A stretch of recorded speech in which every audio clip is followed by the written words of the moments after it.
Welcome to the Jeffco DeAngelis podcast series focusing on school safety and security.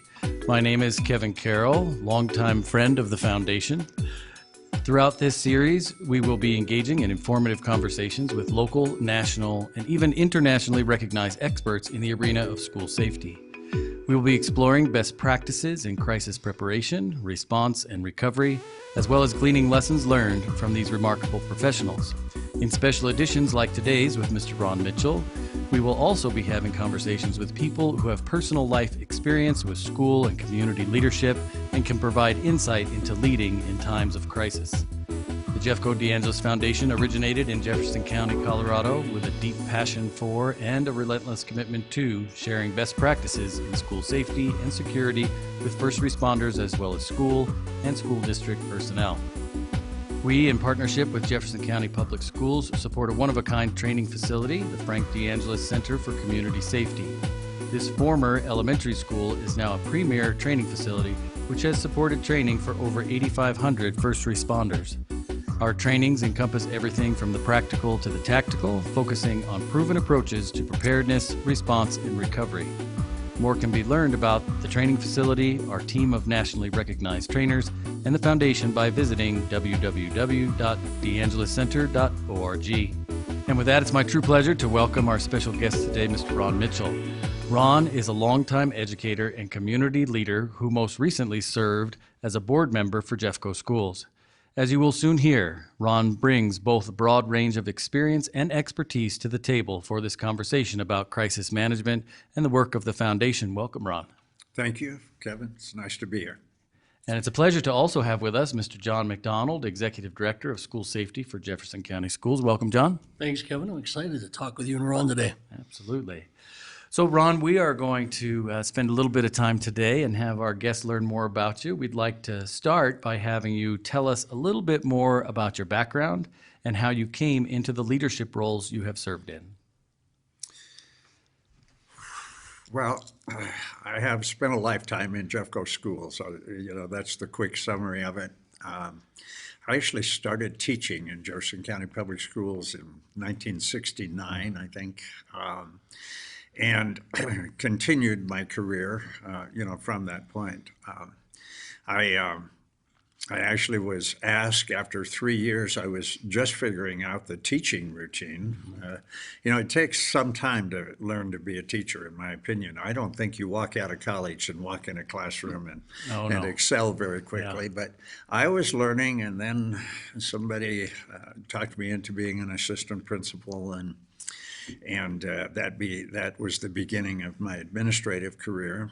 And where was that? That was actually at Arvada High School. Okay, nice.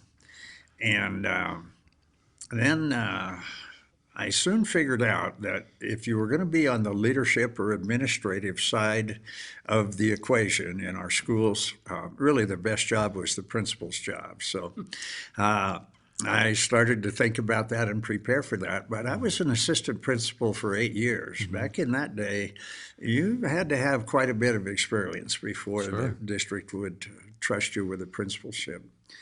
My first principalship was Alameda High School, and I spent 10 years there and enjoyed every day of it. I truly did. After 10 years, I decided that I was risking perpetuating my own norms, if you will, and that it maybe was time for me to, try practicing my craft in another school. So I did transfer to Columbine. I spent 8 years at Columbine. And I do want to say, I want to pause here and say, I often refer to my 8 years at Columbine as the age of innocence. And I say that because it was pre-tragedy. Mm-hmm. And the truth of the matter is, none of us could see that coming, and none of us had any inkling of it. Yeah. So I was an 8-year principal at Columbine. It truly was a great school. I enjoyed that. But it was the age of innocence for me. Then I went to the ad building and was an area administrator, and So for our guests who don't know what an area administrator does, let's talk about that a little bit in that role. Yeah, actually, back in that day, it might have been slightly different than it is today, but I actually had responsibility for the Alameda area, the Columbine area, and the Bear Creek area. And we did it by high school artic areas, but I was to provide leadership for the elementary schools, the middle schools, and those three high schools, all the schools in those artic areas. And so did that. I did get a cancer diagnosis and ended up needing to. I thought it was time for me to end my career, but my health came back, and I was able to do lots of fill-in things for the district, and that worked out fine. Then 5 years ago, some friends of mine talked me into running for the Board of Education, and so I spent 5 years. We did win that election, a fairly contentious one. People can remember that. But I then spent 5 years on the board, and I enjoyed that work as well. So I guess I went from classroom teacher to president of the board and nearly everything in between. Yeah, and probably didn't think That's about pretty that cool, when you, actually. yeah, when you first Yeah. became a teacher, you probably didn't think about that at all, right? Not at all. Yeah. I could not have imagined that any more than I could have imagined what happened at Columbine 21 years ago.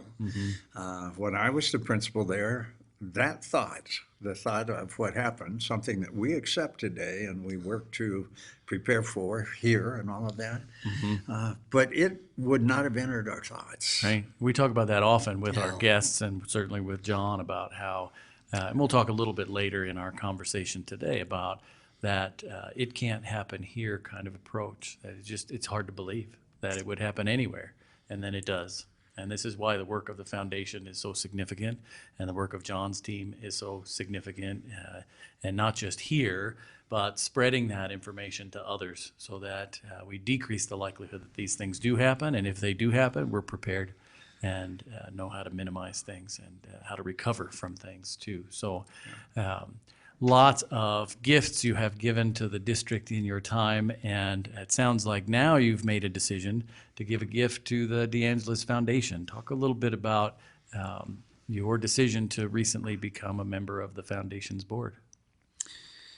I think I can honestly say that school safety and security and preparedness, the very things that you talk about, preparation, response, recovery, all of those over the last 30 years have actually increased in terms of how high they are on my list. Safety and security, even as a board member, that's a critical component of your job and one that you never want to let get out of your sight.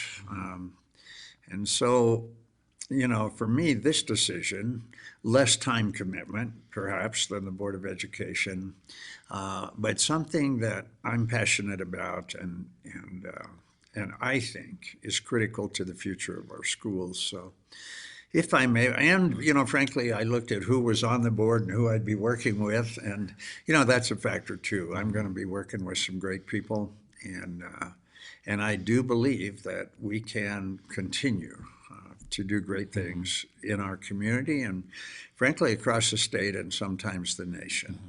Great.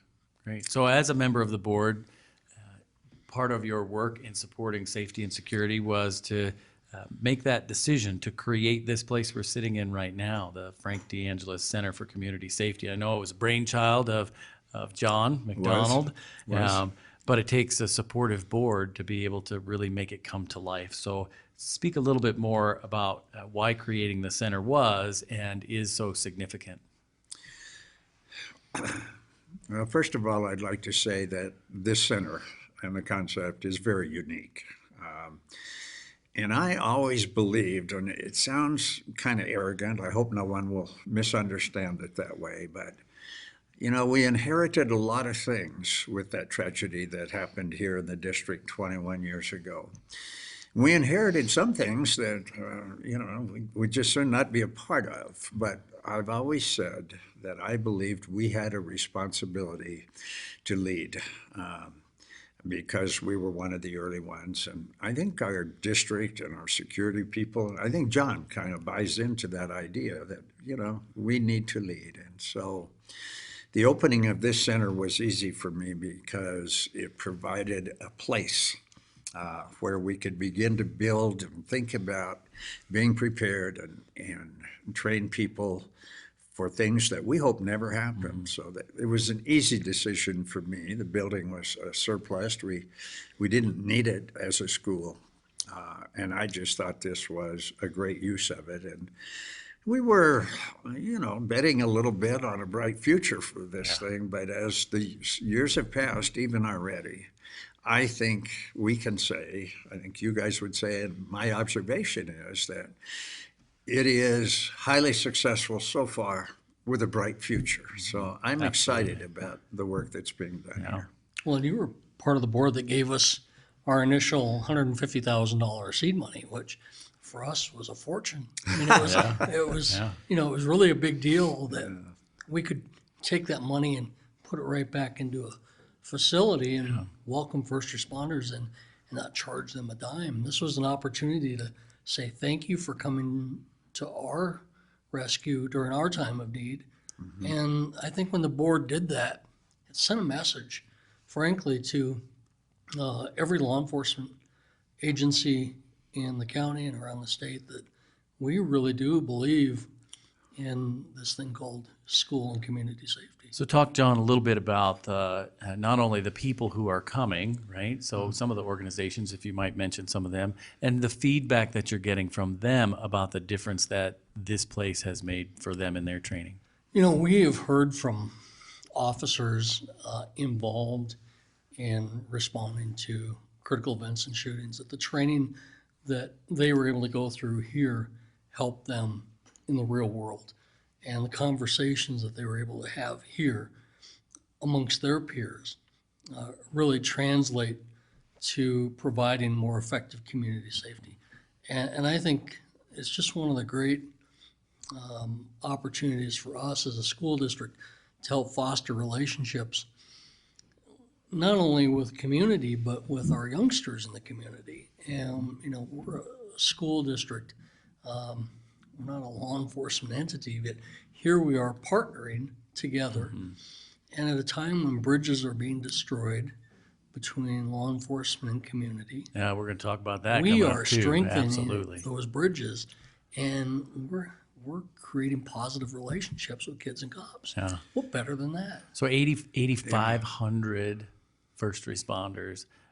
Touch on just kind of the span, like what are the different types of organizations when you say first responder So that benefit from it? local agencies, Jeffco Sheriff's Office, Westminster PD, Arvada Police Department, Golden, everybody in Jeffco, Colorado Bureau of Investigation, State Patrol. We have the canine units. We've had the dogs that sniff cadavers, the bomb dogs, bike cops. So we got bike cops, we've got street cops, we've got SROs, Everybody. we got comes. detective, we got the whole range, And then, right? yeah, SWAT and then at the teams. federal level, we have, FBI, DEA, Secret Service, U.S. Marshals, Air Marshals have been in here, Navy SEALs have trained here. So a lot of it is word of mouth from these organizations It's sharing all- with it's all one word of another mouth. We and don't saying, hey, advertise. you guys need to come and see this because we know that training in this type of setting is different than training on a range. We've created an environment that's real, and they can come in and train on their tactics, their techniques, and we provide the space, the resource, and and respect the process at the same time, Absolutely. right? So Very protecting tactics, protecting, Yeah. right? very, very, very true. And none of that happens without leadership at the board level. I was Because just going to circle back to that and say, what does it mean for you in your role? I know you've dedicated your life to community and school safety, right? What does it mean for you to have someone in a position like a board position, like Ron, in a school board position and also in a foundation board position with somebody who really understands the significance and importance of the work? all positive climate and culture begins with the school board. and that defines everything else that occurs in any school district in the nation. What the board allows, what the board tolerates, what the board supports, what the board focuses on, everything falls and fills from that perspective. So when you have somebody like Ron, who actually has a background in crisis management, he talked about some fill-in roles. The first time Ron and I met was during a pretty significant crisis issue at one of our high schools, and former superintendent Cindy Stevenson brought Ron back to manage that crisis. It was my first introduction to him. And I walked away thinking, this is how you manage crisis in a school environment. And we've had this great relationship ever since. And his support, though, really set a tone for what we're doing today. We would, frankly, I don't think we would have lasted a year if it hadn't been for Ron and the other board members saying, hey, we think this is a good idea. And what we've tried to do, I'm a big believer in giving good publicity, never bad publicity. We've tried to do everything we can to be positive about what we're doing here. And I think, it's a great question, because if you don't have people that are advocates and you don't have leadership that's out there in the community talking about why this is important, then it doesn't become important. Yeah. So kind of for both. Oh, go ahead, Ron. Well, I want to interject. I think this is tied into this. This is where I want to interject it. I often from the board table would try to talk about the collaborative relationships that we enjoy with every one of our police departments that serves Jefferson County. I mean, all of them, from one end to the other.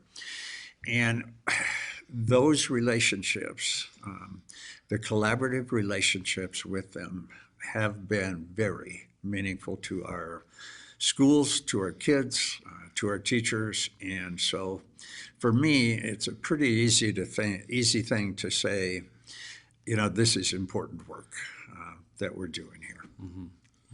I know that they appreciate it too. So kind of for both of you, what do you see as the key mindsets and attitudes around matters of school safety, knowing that these issues are difficult to face, because doing so acknowledges that it really could happen here. In so many places we see people avoiding the conversation and then not doing the planning. But talk about the mindsets of leaders who can navigate these conversations thoughtfully. I'm not trying to scare people, right? John, you always say, let's not scare, let's prepare. Well, I think from my perspective, it starts with open, honest conversations and a willingness to actually have the conversation and engage. And that's something that I think we've been fortunate with most of our school boards, that they've been willing to be open and have the dialogue, have the discussion, even though sometimes it's really tough to have. And we've been lucky in that our superintendents in Jeffco have put a priority on school safety as well. So I think when you are willing to have the conversation and you're not putting your head in the sand saying it can't happen here. We are a school district that it's happened 3 times in our history. Often people don't know that. They think about Right. Columbine, but they don't think that it's already also happened 2 other times. We don't get to put our heads in the sand. And I think our board is, part of it too is that when the board is needed to be briefed on critical events, on issues of importance surrounding school safety, and we have those conversations, they take it seriously, because that liability piece, that's on all of us at that point. And, the liability and, combined with making sure that your kids are safe every day to the best of your ability, those 2 things are really powerful motivating factors.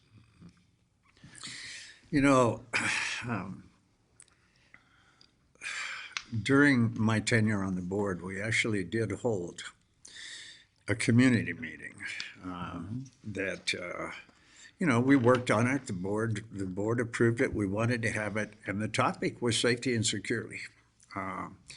And we were always wanting to involve the community in discussions with board members, and we tried lots of things. The most common was budget. We'd go out and talk about budget with the community. But what I want to say to you here today, to anyone who listens to this podcast, I would say when we put together a safety and security meeting, it was district-wide. Anyone could come.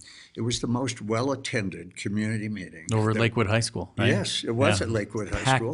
Packed the house. We packed that gym. We had great speakers. John McDonald spoke, but we had the police chief speak. We had mental health personnel speak. We had the superintendent speak. We shared honestly with the community what we see, what we think the risks are.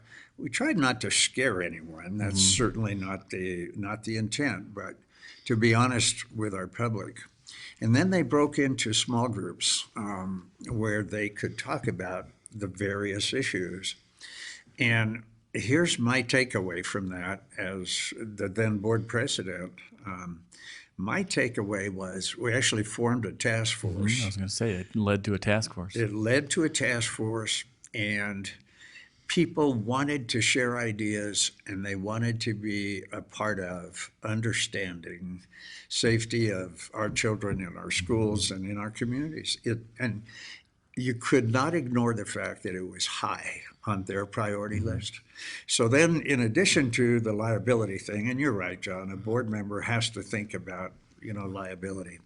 But you also have to think about what is it that's important to your constituents, to your voters and the people that elected you. And believe me when I tell you, they told us loud and clear, safety and mental health are important to us. And, I think looking back on it, we tried to listen to that. I want to say you can't do everything. You don't have the resources to do everything you want to do. You can't just snap your fingers like that. You have to set some priorities. But in the next mill levy override election, we actually did include in that for our voters, specifically dollars to allocate to safety and mental health. And for me, the whole mental health piece, that community meeting really raised that to a high level for me as a board member. And so I knew that we had to think about how we could allocate resources and be successful with safety and mental health. So it seems to me that both of you have raised issues that say it is important to raise the right questions and be courageous enough to hear what those you are serving have to say about that. I think as I watched John help to lead that task force, one of the great benefits was that our community got to hear what it is that we're doing in a more intricate way, and then we're surprised, but reassured and reaffirmed by what they found out about what it is that is being done, right? Because we don't often talk about those pieces, but then having the courage to have the open conversation and say, what else? Such a difficult thing with any type of safety and security, too, to measure prevention. I would imagine as a board member, when preventive strategies are working and things are not happening, it's very hard to measure prevention. So how do you talk to your community about the value of investing in those types of things that are preventative, mental health and other safety and security measures? So how would you share with our listeners about that? One of the problems in my mind with safety is that it's very difficult to prove that what you're doing is effective. If you say, prove it, show me the concrete evidence, you hope that, you have some evidence, but you don't have enough to prove that case. And I'll give you an example. One of my favorite programs is one we operate in Jeffco schools, and it's that Safe to Tell program. It's a Colorado program. And I like it because it involves students in protecting each other, if you will. And so I have always been kind of fond of that as an example. And someone asked me the other day, I swear to God, if I really thought that that program saves lives. And I said, I think it does.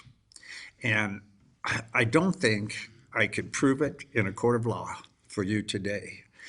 But I believe it has saved lives, and we need to continue to do it because I think it's that effective, but it's hard to prove. And I'm using this example of, concrete proof of prevention is hard to measure. And yet, in our county, you wouldn't want to fail to try to do the best you can do on prevention, or the cost would be very high. And I know that's what the foundation. Does that make sense? I know that's part of what the foundation is about. Is learning the lessons, passing those lessons on. And John, I'm sure, can speak to some of the difference that programs like Safe to Tell have made. Well, we've certainly seen Safe to Tell save lives. Kids in the middle of completing suicide stopped when cops have gone in. Based on the tip, we've found guns, we've found, kids overdosing based on tips. So to your point, absolutely, the program does save lives. I only know one way to measure prevention. I've been asking myself this question for many, many years. Sure. How do you measure prevention? The only way I know is to ask your clients, your customers, how they feel about safety. And we have this program in Jeffco called Make Your Voice Heard Survey. And back in 2006, 2007 school year, 67% of middle and high school kids said they felt safe in school. Today, those numbers are over 88%. And elementary, that's over 92%. I was going to say it's over 92. So we've seen a steady increase in students saying they feel safe in school. I think that, goes to the being open and honest with your kids. We teach them lockdown drills. We have conversations about the standard response protocol. We talk about Safe to Tell. We give open, strategies, and we have SROs that go into the classroom and talk about dangers of drugs. We do all of these things, and we combine it in an educating, in the educational arena. And I think while you can't measure prevention in a traditional way, I still think you got to go back to your kids and ask the question. And I hear you both reaffirming that message that says, have the conversation. Have the courage to talk about the topic in an open and vulnerable way so that we are partnering together with our community and doing everything we possibly can. And here's the deal. Having that conversation for most school districts is more awkward than having the sex ed talk with kids. Scary, right? They hate talking about this stuff. Yeah, because it admits that it's possible. Yeah. But, we've always said we're not afraid of talking about what do you do when you're on fire. Stop, drop, and roll, right? Mm-hmm. Why should we be afraid to talk about what do you do when you're under fire? It's the threat of our time. I think having the conversations with the community, with principals, with everybody, having the conversations has paid great dividends for our school district. And, John cited, and John, don't throw your microphone at me, but you cited anecdotal evidence that, this prevention program is working. I believe it. Understand that. I believe it. And yet, anecdotal evidence can be challenged. And, you have survey data. I believe that we have to look at the survey data and reach the best conclusions we can. But I wouldn't want to take that survey data into a court of law and try to prove my case. So it's quite a balancing act. And but we have no choice but to do the best job we can in the area of prevention. It's tough stuff. Yeah. Yes. It really is. So times of crisis certainly reveal leadership strengths and vulnerabilities. If you could talk for a minute about your own mental framework when it comes to handling times of crisis, and how do you engage those you are leading as well as those you are serving in times of crisis? Well, I think that in a crisis, I would say this to probably anybody, including our administrators, I would tell you that leadership matters. And so I think we have to have our leaders out there speaking the truth, sharing honest information, listening to people. I think listening to people is pretty important, frankly. During and after a crisis, you want to be doing that. You want the leadership to lead through the crisis, but then you want the leadership to listen. And I think that's an important skill, an important part of recovery, honestly. I think another part of that is, in the middle of crisis, who are you surrounding yourself with? And, you know, in Jeffco, we are so fortunate to have some national leaders that we can reach out to. We have Frank DeAngelis, who, you know, is a national treasure, and he's in Jeffco. We have Brian Krause, who has lived through several critical incidents that we can reach out to. Dr. John Nicoletti, who lives in Jeffco and is internationally renowned in crisis management and threat assessment, we can reach out to. So, you know, build your network early, because when that crisis happens, if you don't have a network in place and you don't have those resources and those people that you've, you know, built relationships with, that's where you start failing. And the opportunity to bring them in, have that expertise, give you different perspective, I think is absolutely critical. What I hear you touching on there too, John, is that it's not just when it happens, right? This is about the mindset that says, what are we going to do before, right? Preparation. What are we going to do in the moment, and what are we going to do after? I think about it when I work with administrators a lot. We talk about the difference between leadership styles and being a farmer or a fireman, right? So firemen are really good at dealing with the issue right there. We're going to take care of the problem, solve it, and off we go. The farmer plants seeds to grow something better for the future. And really our strongest leaders in times of crisis are the ones who do both, right? They think about it ahead of time. They plant the seeds. They prepare their staff. They surround themselves with the right people. Then in the moment, they do the same thing. They leverage their resources and leverage their training, the muscle memory. And then they think about what's next, that recovery phase. And that sometimes can be such a long time. I know, John, you talk about this a lot, that the response may be, you know, I think you call it the 5s or the 10s, right? The 5s, right? So 5 minutes, 5 days, 5 hours. But then it could be 5 years of recovery or 25 years of recovery, right? No question. So important.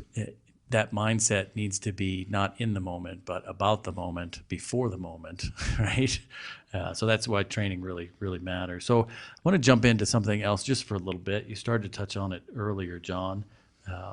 Currently around the country, there are emotionally charged conversations occurring about the value, the importance, and the impact of school resource officers. What are your views around having sworn officers working in schools, and what advice might you offer to those engaging in these important conversations that, if they're not navigated well, could tear at the fabric of those communities? Well, I would say first and foremost, to have strong relationships with your first responders, you have to have leadership at the superintendent and the board level that buy into that, that really believe that that whole community safety aspect can begin with us, and everything moves out from there. And we've been so fortunate over the years to have SRO programs that are funded by our law enforcement partners, provided as a gift to Jeffco schools. And Ron in particular has done just an amazing job of this over the years, of making sure that he thanks them, right? And recognizes that sacrifice that they're making financially, and taking someone off the street, putting in a school in a capacity of protector and educator. And you know, that builds relationships. And we have a very strong relationship with our SROs and principals in Jeffco. It's a true partnership. There's the stuff that cops do and the stuff that principals do. And there's the stuff that they do together. to protect the student. And it's that stuff that they're doing together that is just so inspiring. And you see them rely on each other. When I first became a cop in 1990, my very first call was to Moore Middle School. And I rolled up, and my field training instructor said, "Hey, we got to park around the back because the principal doesn't like to see a cop car out front." Today, the number one complaint I get from principals about SROs is, how come I don't have them in my building more? I want them here with me more. I love that. I mean, we changed the world. Our kids get to build relationships. A lot of our kids are in crisis today. The SRO in Jeffco becomes a trusted adult that they can go to and talk to, and they know they're safe. They know that officer is going to protect them, have good advice for them, and help them navigate whatever their critical issue is. I think that that's the beginning of strong community partnerships that lasts a lot longer than they're going to be in Jeffco schools. It lasts a lifetime. But it all starts with a foundational principle of leadership saying, look, we believe in this. And I think that's absolutely essential. Well, I think our police chiefs have done a phenomenal job of defining the role, and that's critical. That's a great point. They have defined the role, and it is to educate and build relationships, and it's a different role than I suppose the standard beat cop, if that's a term. A couple of years ago, I was attending a banquet where this particular church, it was a Latter-day Saints church, but every year their seniors are provided a banquet. They have a banquet, and every senior is allowed to invite the teacher who has impacted their life the most in their 12, 13 years in Jefferson County. And I was really pleased one night when one of these students, quite sincerely, this was absolutely honest and sincere, and his favorite teacher had been the SRO in his high school.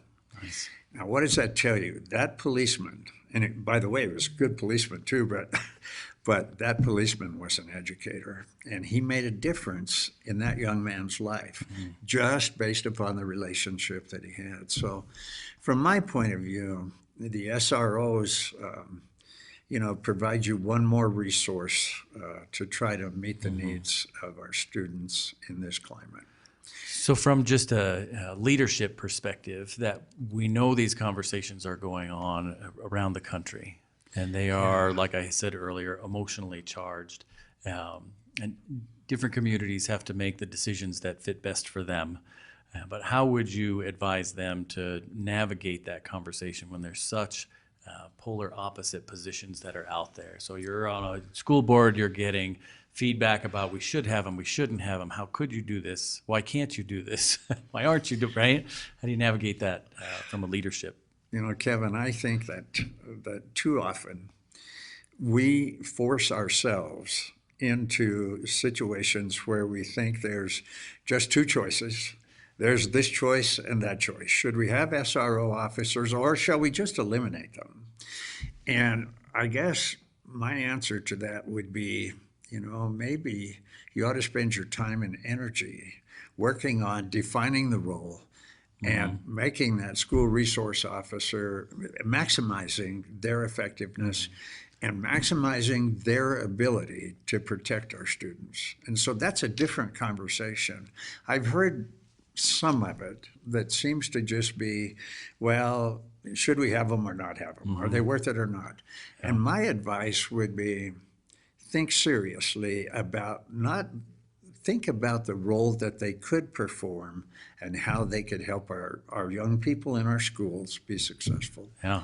So I would broaden the scope of the conversation. Sure, I would too. I would also say, think about if you have had school resource officers and you're moving away from them, or you haven't had them and you're deciding as a district that you don't want to have them, I would look at the relationship between the school district and the law enforcement agencies anyway, right? Because in times of crisis, when we call them to come, Yes. if we don't have a strong relationship that's built over time and that trust has been built and they've had the opportunity to be a part of our safety and security planning, even if there aren't SROs, but we've got that positive relationship and those communication lines set up, it's such a benefit and helps with the safety and security. As I talk with Frank DeAngelis, he would say the same thing.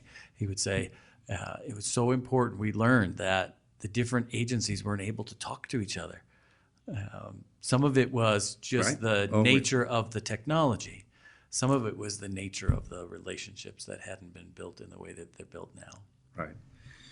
I think that, that's one of the areas where we've made a lot of progress over the last years, 21 years, in building those relationships and building good communication amongst law enforcement officers. And I think that in Jeffco, at least, we should be proud of the work that they're doing. And it does give us very often a fairly short response time should something terrible happen.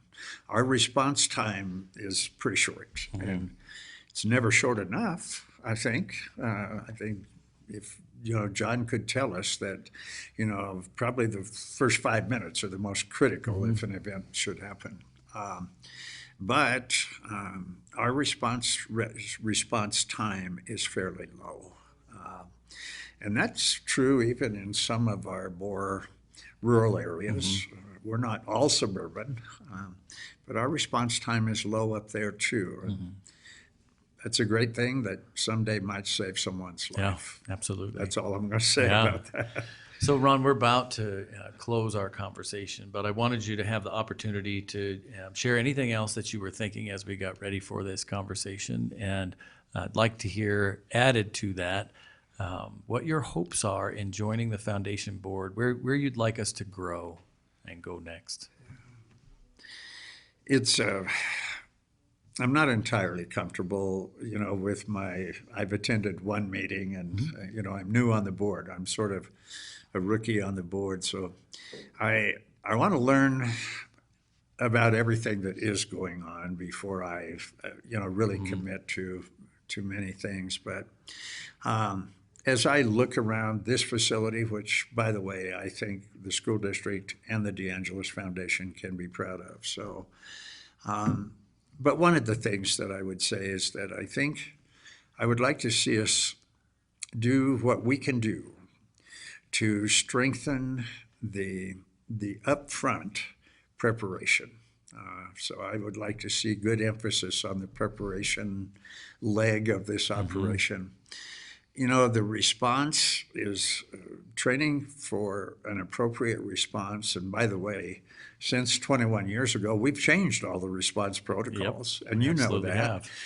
I knew that when I was a principal. We changed the protocols. But this facility and its continuation, I think, and we'll continue to get better at it, but I suspect we're doing a pretty darn good job with response. I don't want us to quit doing that, ever. And then maybe we look at recovery and how do we help communities. And as we look around the country at other places like Sandy Hook and Florida, I can't remember the name of the city. Parkland. Yeah. We look at those and you know what? Recovery is an important component too. And understanding the breadth of impact that a school shooting has on a community. It's not just those that were in the school at that moment in time. It goes way beyond that. And I think that, so maybe, I hope as a board we'll have conversations about that, about everything that we do, but maybe I would say I want to be a little attentive to mental health components that fit in that prevention category. Not that I would ever give up the job that we're doing here in terms of preparing to respond. We prepare for people's response here. We prepare them for things I hope they'll never have to do. Absolutely. But the prevention work is all positive, I think, and we can focus some energy there. I'd like to focus on making this as financially self-sufficient as we can too, so that I would hope we could continue to operate the way this organization does now without charging anyone anything to come to this facility. It's free. If you're a law enforcement and you're from Kansas and you can get on our schedule, come on in. We'd love to work with you. Yeah, and that's, I know, been a long-standing commitment from the foundation, is that money should not get in the way of people having access to the right training and support. This is too important, and so I echo that. Yeah.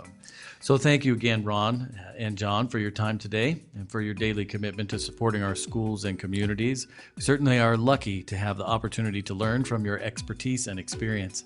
This conversation has been brought to you by the Jeffco DeAngelis Foundation. More information about the foundation can be found at www.deangeliscenter.org.